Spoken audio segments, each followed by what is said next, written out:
A harbor of hope and healing. I love that. I'm looking forward to learning how we can make that happen. Let's give a warm welcome to our third guest tonight, Mr. Ray Deck III.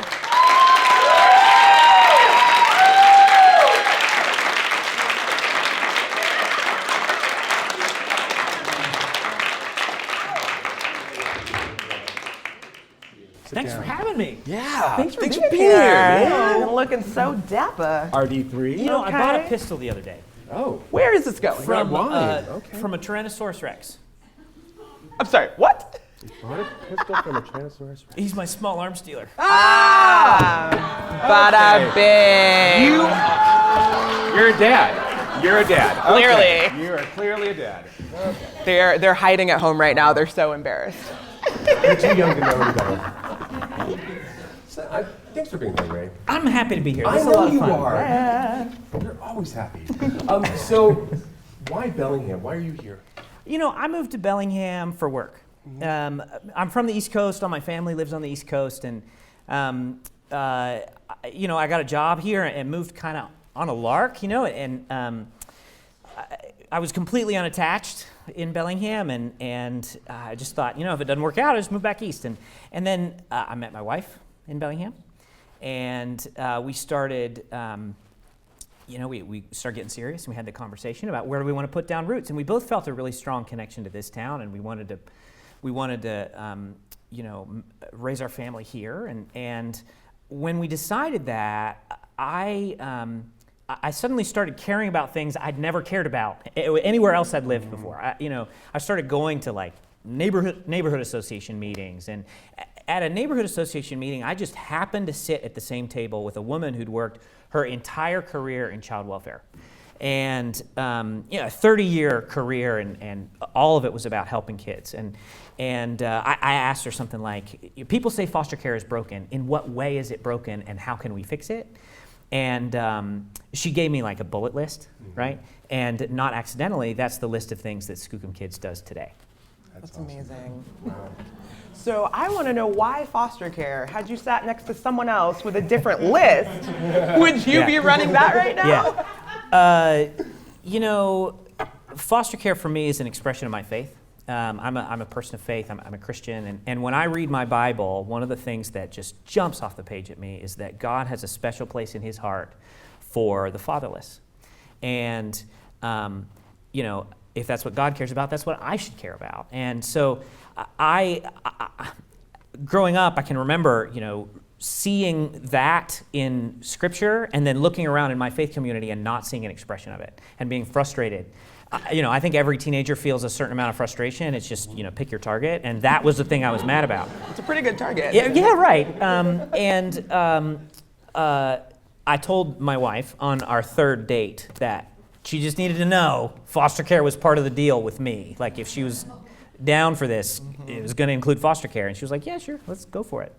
So that, you know, for me, it's always been about my faith. And Skookum is a place where and people of all different faiths and people of no faith participate. You know, if you can keep kids safe, there's a role for you at Skookum. So, you know, but for me, it is an expression of my faith.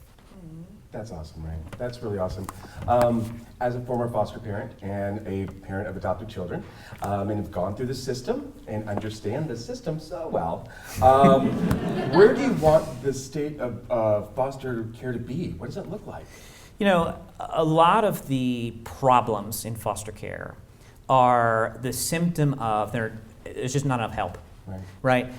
We have in our community about 250 children in foster care and only about 180 foster homes. So we have more children in care than we have places to care for them. And what happens is the same thing that happens anytime there's too much work and not enough help. Some of that work goes undone, or some of it gets done poorly. And when we're talking about taking care of kids, either of those outcomes is unacceptable. So we believe at Skookum the solution here is to create a surplus of foster homes. We need more people in the game. And that's what Skookum Kids is about. Get more people in the game, taking care of kids, keeping kids safe.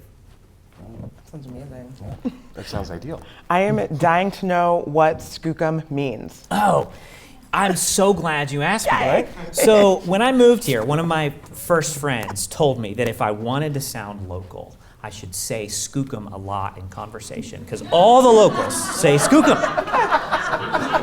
I didn't get that memo. No, I've never heard anyone use it. So it's a good friend of yours, apparently. Yeah, right.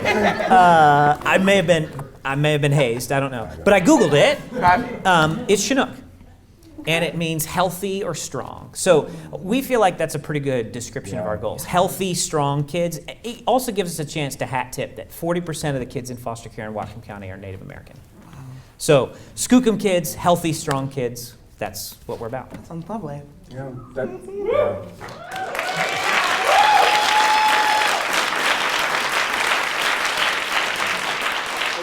So you have resources in place. Why aren't we there already? Why aren't we fixing the problem already?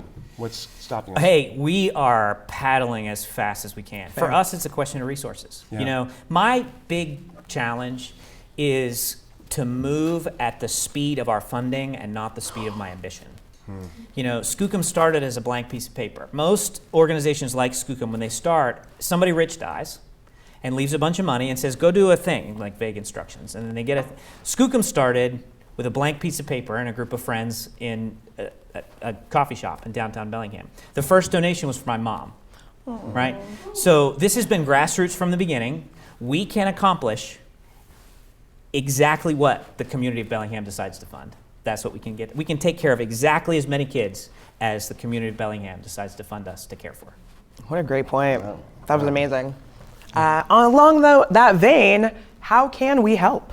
You know, before Skookum, there was, you know, if you wanted to get involved in foster care, there were two options. You could donate pajamas to the mattress company, right? Or you could become a foster parent.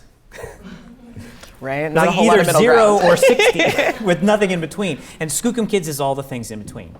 Skookum Kids is a way for anyone to roll up their sleeves and have a meaningful impact in the lives of foster kids. Whether you are have dreamed about being a foster parent for your whole life, you feel like God told you to do it and you're ready to go, right? Or you're not really sure you're up for it ever. Anywhere on that spectrum, Skookum Kids, there's a way for you to roll up your sleeves and be involved. Whether you've got one night a year or one night a month or one night a week, we can find a way to get you in the game. So, you know, how can you be involved? Come volunteer. Seems like a great place to start. Ray, you're an amazing human. Thank you so much, Ray. You've been on our show, and being here and being supportive of the soapbox is just so meaningful, and I really just appreciate you taking your time, and we look forward to having you on again in the future because there's a lot you can share with us and grow with us as the community, so we really appreciate that. Thank you. It's my honor.